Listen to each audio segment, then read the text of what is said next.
Hello students, नमस्कार। आज आप पढ़ने वाले हैं त्रिकोणमितीय अनुपात एमसीक्यू सब्जेक्टिव क्वेश्चंस। यह टोटल जो क्वेश्चन है 15 क्वेश्चन है। इसमें से सारे क्वेश्चन बहुत ज्यादा महत्वपूर्ण है और ये जो क्वेश्चन है हर बार एग्जाम में इसी तरह के जो क्वेश्चन है 9th हो या 10th हो, है ना, इसी तरह के जो क्वेश्चन है बार बार पूछते हैं। इसलिए ये जो वीडियो है आपके लिए बहुत ज्यादा इंपॉर्टेंट है। इसलिए इस वीडियो को आप पूरा अंत तक जरूर देखें ताकि जो भी डाउट्स है इसी में आपका क्लियर हो जाए और आपका जो तैयारी है 2026 की पूरी हो जाए। ठीक है, चलो ये जो सवाल है इनको हल करने से पहले चैनल में नए हैं तो चैनल को सबसे पहले सब्सक्राइब कर दीजिए और बेल आइकन को प्रेस कर दीजिए। साथ में लाइक और कमेंट भी कर दीजिए। कमेंट करने में कोई कंजूसी नहीं चलेगी। चलो शुरुआत करते हैं आज का क्वेश्चन नंबर 1। क्वेश्चन नंबर 1 देखिए क्या है यहां पर। क्वेश्चन नंबर 1 है, क्या है, 3/5 साइन थीटा 3/5 है तो कॉस थीटा का मान क्या होगा। ये आपको क्या करना है, पता करना है। ठीक है, सीधा सीधा ये जो ऑब्जेक्टिव टाइप के जो क्वेश्चन होता है उसका जो आंसर है देने का तरीका भी इसमें आप सीखने वाले हैं। ठीक है, तो यहां पर देखिए क्या है, साइन थीटा बराबर 3/4। साइन थीटा बराबर क्या होता है, साइन थीटा बराबर होता है लंब बटे कर्ण। क्या होता है, लंब बटे कर्ण। तो ये लंब का मान है, ये कर्ण का मान है। तो कॉस थीटा का मान क्या होता है, आधार बटे कर्ण। तो यहां पर आधार बटे कॉस थीटा का मान ज्ञात करना है। किसका मान ज्ञात करना है, कॉस थीटा का मान। ठीक है, यहां पर केवल साइन थीटा का मान दिया हुआ है लंब बटे कर्ण, यानी कि ये जो समकोण त्रिभुज है ये लंब का मान दिया हुआ है 3 और इसका मान दिया हुआ है कितना, इसका मान दिया हुआ है आपका कर्ण का मान 5 दिया हुआ है। ठीक है, और ये जब तक पाइथागोरस प्रमेय से आप इस सवाल को हल नहीं करोगे तब तक आप जो है ना आधार का मान ज्ञात नहीं कर पाओगे।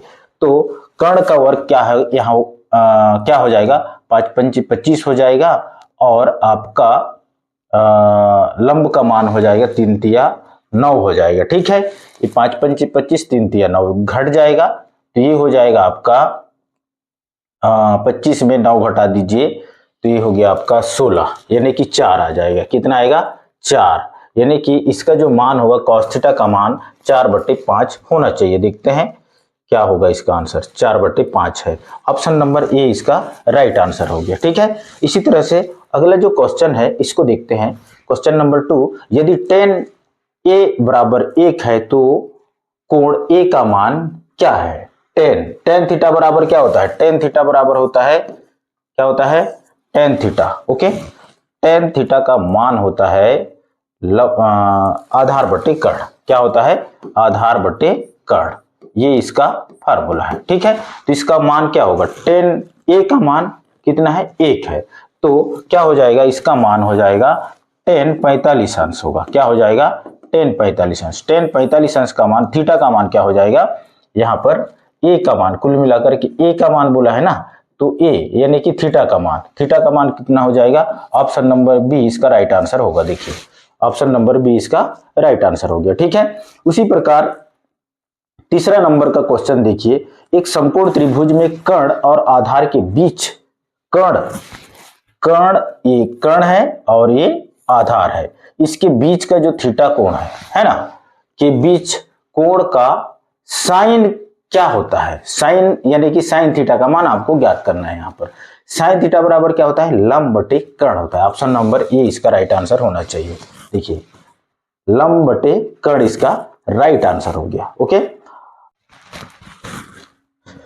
चौथा नंबर सवाल है, सेक थीटा बराबर 13/5 है तो कॉट थीटा क्या है, इसका मान हम कैसे ज्ञात करेंगे। देखिए सबसे पहले ये जो सेक थीटा है किसका अपोजिट है, कॉस का अपोजिट है। कॉस का सूत्र क्या होता है, कॉस का सूत्र है आधार बटे लंब बटे आधार, है ना, लंब बटे कर्ण, आधार बटे कर्ण होता है कॉस थीटा का मान, तो ये क्या हो जाएगा, सेक थीटा का हो जाएगा, कर्ण बटे आधार हो जाएगा। ठीक है, कहने का मतलब ये कर्ण का मान है और ये आधार का मान है। ठीक है, अब हम क्या करेंगे, पाइथागोरस प्रमेय की सहायता से हम लंब का मान ज्ञात करेंगे। लंब का मान कैसे ज्ञात होगा, कर्ण का मान हो जाएगा कर्ण का स्क्वायर बराबर लंब का स्क्वायर और आधार का स्क्वायर। ठीक है, इसके माध्यम से क्या हो जाएगा, देखिए किसका किसका क्या क्या मान है, 13 है, 13 कर्ण का मान है, तो ये 13 हो गया, 13 का वर्ग सीधा सीधा हम लिख रहे हैं 169 बराबर लंब का मान ज्ञात करना है, आधार का मान है क्या, आधार का मान है आपका 5, तो 5 पंचे 25 हो जाएगा। ठीक है, इसको हम अगर घटा देते हैं तो ये हो जाएगा आपका कितना, 114, और इसका जो लंब का वर्ग है तो इसका वर्ग हो जाएगा, तो ये हो जाएगा आपका 12, यानी कि 12 हो गया। तो हमको किसका मान ज्ञात करना है, टेन थीटा का मान होता है लंब बटे आधार, तो ये हो जाएगा आपका आधार बटे लंब, आधार का मान कितना हो जाएगा 5 और लंब का मान हो जाएगा आपका 12, यानी कि 5 बटे 12 इसका राइट आंसर है। ठीक है, देखते हैं इसमें क्या है, ये गलत है, जबकि ऑप्शन नंबर ए इसका राइट आंसर होगा। ठीक है, उसके बाद देखते हैं 5वां नंबर सवाल, साइन 60 अंश, साइन 60 अंश बराबर साइन 60 अंश बटे कॉस 30 अंश का मान क्या होगा। ठीक है, ये जो सवाल है बहुत ज्यादा इंपॉर्टेंट है। ठीक है, अभी आज ही मैं पाक्षिक या मासिक जो मूल्यांकन है उसमें ये सवाल दिया गया था। ठीक है, तो इसका सॉल्यूशन क्या होगा, देखिए बिल्कुल इजी है, और ये सवाल हर बार हर साल 2 नंबर का पूछता है। तो क्या होगा, देखिए ये है आपका साइन 60 अंश बटे कॉस 30 अंश, क्या कॉस 30 अंश। अब इसमें आपको देखिए क्या है, यहाँ पर कॉस 30 अंश है, ये कॉस 30 अंश है, तो ऊपर में या नीचे में जिधर भी देखो कहीं पर भी है ना, तो क्या करना है, इसको 90 माइनस कितना 30 घटाओगे तो कितना बचेगा, 30 बचेगा। ठीक है, 30 अंश बचेगा, तो नीचे जैसा है वैसे ही रहेगा। ठीक है, कॉस 30 अंश होगा। ठीक है, अब देखिए साइन का क्या होता है, कॉस होता है, फार्मूला के अनुसार क्या हो जाएगा, ये वाला थीटा का मान आ जाता है, यहाँ जो भी थीटा का मान रहेगा, ये नीचे वाला जो थीटा का मान रहेगा ना, वही इस थीटा के मान में 90 में वो थीटा का मान घटेगा, तब जाके 60 अंश, जैसे 90 में 30 घटाएंगे ना तो 60 आएगा। ठीक है, तो उसी प्रकार ये जो 30 है ना, उसी 30 को यहाँ पर घटाना है 90 में। ओके, तो यहाँ पर हो जाएगा कॉस 30 अंश बटे कॉस 30 अंश, कट जाएगा, ये किसका राइट आंसर होगा, ऑप्शन नंबर भी इसका राइट आंसर होगा। देखिए ठीक है, ये बहुत इंपॉर्टेंट सवाल है, बोर्ड एग्जाम में 100% पूछेगा इस तरह का सवाल। ठीक है, अब 6वां नंबर सवाल देखते हैं, इसके पहले इसको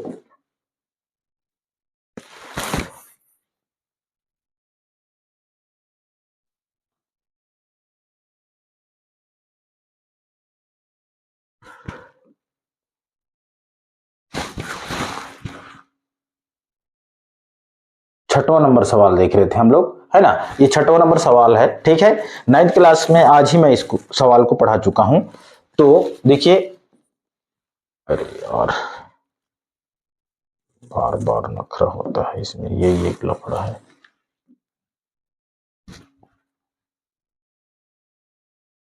बहुत इंपॉर्टेंट सवाल है ये दोनों जो सवाल है ना, मतलब ये सारे सवाल बहुत ज्यादा महत्वपूर्ण सवाल है। ठीक है, अब देखते हैं क्या है, 6वां नंबर सवाल है साइन 30 अंश कॉस 30 अंश। ठीक है, इसके लिए आपको सारणी का मान ज्ञात होना जरूरी है। ठीक है, सारणी का मान ज्ञात होना जरूरी है। ओके, तो देखिए साइन 30 अंश का मान कितना होता है, 1 बटे sine square theta plus cos square theta equal to कितना होता है, 1 होता है। इसका राइट आंसर है option number B, right answer होगा 1। ठीक है, अगर मान भी रखोगे तो भी मान वही आएगा। ओके, उसके बाद है 7वां नंबर सवाल, टेन थीटा बराबर अंडर रूट 3 है, तो थीटा का मान क्या होगा। तो टेन थीटा का मान देखिए, टेन कितना, थीटा का मान आपको ज्ञात करना है, अंडर रूट 3 है। ठीक है, देखिए थीटा का मान ज्ञात करना है ना, तो देखिए टेन थीटा इक्वल टू क्या हो जाएगा, अंडर रूट कर्ण 3 किसका मान होता है, कर्ण 3 होता है 60 अंश का मान, कितना 60 अंश का मान, सॉरी 10 60 अंश, 10 60 अंश का मान होता है √3, तो थीटा का मान क्या हो जाएगा 60 अंश होगा। देखते हैं इसका राइट आंसर क्या है। 7वां नंबर सवाल 60 अंश। ओके, इस तरह से आपको सारणी का मान ज्ञात होना है। ठीक है, अब देखिए 8वां नंबर क्वेश्चन, tan 60 अंश बटे sin 30 अंश का मान क्या है। देखिए यहां पर भी जो पहले एक सवाल बताया था मैं, वैसे ही ये सवाल भी बनने वाला है। ठीक है, क्या है यहां पर tan, इसको किस तरह से सॉल्व करते हैं। देखिए ये जो ऑब्जेक्टिव क्वेश्चन है वो चाहे किसी भी प्रकार की एग्जाम हो, है ना, चाहे आपकी कॉम्पिटिटिव एग्जाम हो या फिर आपका जो 9वीं 10वीं 12वीं जो भी है उसका, ठीक है, आप जितना हो सके कम समय में सवालों को हल करना सीख जाएं। ठीक है, तो ये है इसका ट्रिक। क्या है ये tan 60 अंश है, tan 60 अंश यानी कि 90 में ये जो नीचे वाला जो मान है ना थीटा का मान, इस मान को 90 में घटाना है, ऊपर में हो या नीचे में हो। देखिए क्या करेंगे, दोनों ट्रिक बता रहा हूं मैं। ठीक है, 90 में कितना घटाओगे, ये 30 अंश घटाओगे, कितना 30 अंश, तो ये नीचे जैसा है वैसी रहेगा, साइन क्या हो जाएगा 30 अंश हो जाएगा, साइन 30 अंश। अब इसका क्या हो जाता है, tan का cot हो जाता है और ये थीटा का मान आ जाता है। ठीक है, 30 अंश। ओके, tan का हो जाएगा cot 30 अंश बटे हो जाएगा साइन 30 अंश, क्या हो जाएगा साइन 30 अंश। ठीक है, अब देखिए cot थीटा बराबर क्या होता है जी, cot थीटा बराबर होता है cos theta upon sine theta. ठीक है, tan थीटा बराबर होता है साइन थीटा बटे cos थीटा, तो इसका मान हो जाएगा आपका cos थीटा cos 30 अंश बटे साइन 30 अंश, पूरे का बट्टा हो जाएगा कितना साइन 30 अंश। ठीक है, बटे 1, या फिर इसको आप ऊपर ले जाएंगे तो क्या हो जाएगा cos 30 अंश बटे साइन 30 अंश, सबसे नीचे वाला ऊपर चला जाएगा तो ये हो जाएगा साइन 30 अंश। ठीक है, इसका मान क्या आ जाएगा देखिए, और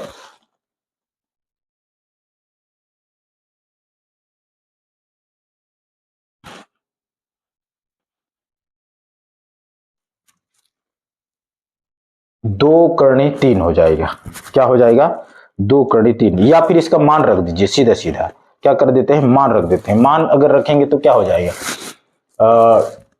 tan 60 अंश का मान होता है करनी 3, क्या होता है करनी 3, और साइन 30 अंश का मान होता है 1/2, तो ये हो जाएगा आपका, देखिए सबसे नीचे वाला ऊपर चला जाएगा। ठीक है, तो ये हो जाएगा 2 करनी 3, ये इसका राइट आंसर हो गया। देखिए वैसे ये भी हल करने का तरीका है। ठीक है, तो ये हो गया 2 करनी 3। उसके बाद है 8वां के बाद 9वां सवाल। देखिए 9वां सवाल देखिए, cos थीटा इक्वल टू 0 है तो थीटा का मान क्या होगा। ठीक है, अब देखिए इसमें क्या होगा, cos थीटा यानी का मान कितना है 0 है, इसका मान कितना है 0 है, तो थीटा का मान क्या हो जाएगा, cos कितने अंश का मान 0 है, cos कितने अंश का मान 0 है, cos कितने अंश का मान 0 है, cos आपका 90 अंश का मान 0 है। ठीक है, कितने 90 अंश का, तो थीटा का मान क्या हो जाएगा 90 अंश होना चाहिए। ऑप्शन नंबर डी इसका राइट आंसर है। ओके, देखिए 90 अंश हो गया। ठीक है, आपको इस तरह से मान ज्ञात होना चाहिए।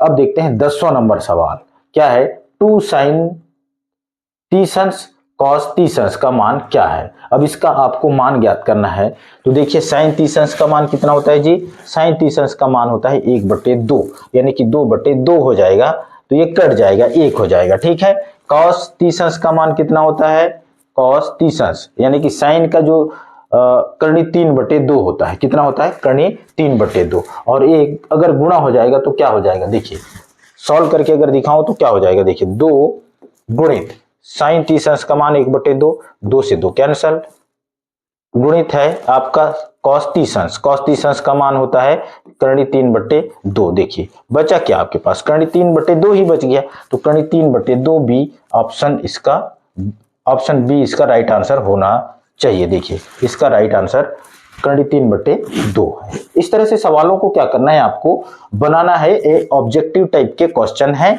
आपके त्रिकोणमिति में 2 से 3 सवाल ऑब्जेक्टिव 1 नंबर वाला भी पूछेगा, और ये जो सवाल हम सॉल्व किए हैं ये 2 नंबर का भी पूछता है। तो ये वीडियो आपको कैसे लगा? अच्छा लगा तो वीडियो को कमेंट करना जरूर और लाइक शेयर भी कर देना। धन्यवाद। जय हिंद।